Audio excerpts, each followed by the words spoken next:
ಯಾಕೆ ಹೇಗೆ ಹೇಳಿದೆ ಕಾಮರಾಜ್?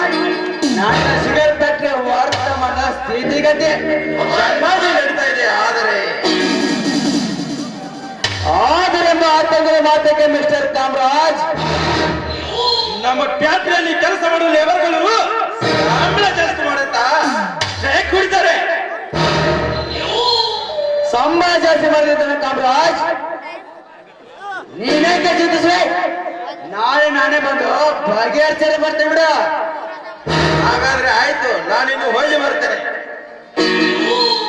ನಾನು ಬರುವವರಿಗೆ ಮಾತ್ರ ಬೇರೆ ಈ ಕಾಮರಾಜ ಬಂದ್ಮೇಲೆ ಕಾಮರಾಜ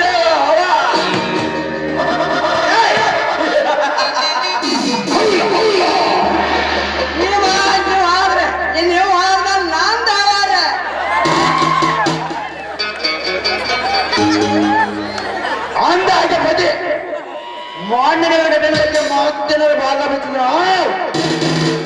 ಹಾಲು ಕಟ್ಟನ ಮಗ ಕರುಡ ಎಪ್ಪಾದಲ್ಲ ಅವ್ ಹಲವಾರು ಮಾತಾಡ್ಬಿಟ್ರಿ. ಬಾಳ್ ಕಾಡಿ ಬೇತಿದ್ರಿ ಏನೇನ. ಏ ಹಾಲು ಕಟ್ಟ ನನ್ನ ಮಗನ, ಏ ಕೂಟ ನನ್ನ ಮಗನ, ಒಂದು ಹೇಳ್ತಾನೆ ಅದುವೇ ನನ್ನ ಮಗ ಬರ್ತಿಲ್ಲ. ಹೊಳ್ಳೆ ನಾನು ಕೈ ಕೆಲಸ ಅವ ಇವ್ರು ಹುಷಾರು ಬೇಕು ಒಟ್ಲಿ ತಿರುವ್ಯಾಡಿ ಪೂರ ಬೇಕಂತಿದ್ರಿ. ಅವು ಬೇಯ್ಕೊಂಡು ನನ್ನ ಮ್ಯಾಗ ಪಗ ಪಡ್ಯಾಗ ಬುಗು ಆಗತ್ರಿ. ಏನ ಬರದ ಮಗ ಸೋತ್ತಿ ಬದಿನ ಕೊಂಡವನ ನೆತ್ತಿಗೆ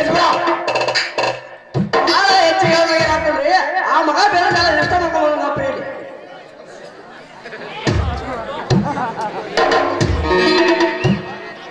ಮಗನ ಗಜಪತಿ ನೇಮದಲ್ಲಿ ಸೀದಾ ಹೋಗಿ ಇದೊಂದ್ ಸಾರಿ ನಮ್ ತಂಡೆಗೆ ಬಂದಾನ, ಇನ್ನೊಂದ್ ಸಾರಿ ಏನು ನಮ್ ತಂಡೆಗೆ ಬಂದ್ರ ಒಟ್ಟ ನೀವು ತಿಂದು ಬಿಡಿಸ್ಬಿಡ್ತಾರೆ. ಅವನು ಹೇಳ್ತೀನಿ ಅಪ್ಪ ನಾಲ ಸುತ್ತೂರು ಹೊಳಿಯ ಮಕ್ಕಳು ಈ ಹುಲಿ ಆ ಮನೆಗೆ ತತ್ತಲ್ಲ ತಿಂತ ನಾಣ್ಯಗಳು ಎಂತ ಮಾತಾಡ ಕಾಣಿಸುವ. ಈ ಊರಲ್ಲಿ ಒಟ್ಟಿಲ್ಲ ಅಂತದ್ರಲ್ಲಿ ನನಗೆ ಮಿಕ್ಕಿ ಮಾತಾಡಿದ್ರು ಸಚ್ಚಿನ ಬಡ್ಕೊಂಡೆ ಅಷ್ಟ ಅಲ್ರಿ ಅಪ್ಪ. ಮಾತಿಲ್ಲ ಮಗ,